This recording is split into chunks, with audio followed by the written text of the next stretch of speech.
What's the meaning of carpenter?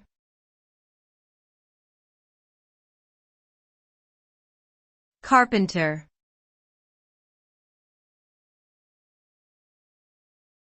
Carpenter.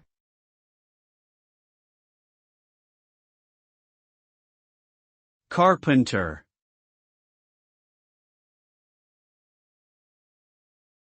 Carpenter.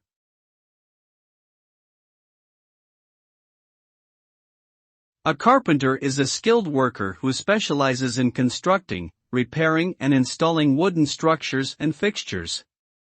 They work with different types of wood and tools to build everything from buildings and furniture to decks and cabinets. Carpentry is a profession that requires precision, patience, and attention to detail. A good carpenter is knowledgeable about wood types and their properties, understands how to use various power tools, and can read and interpret blueprints.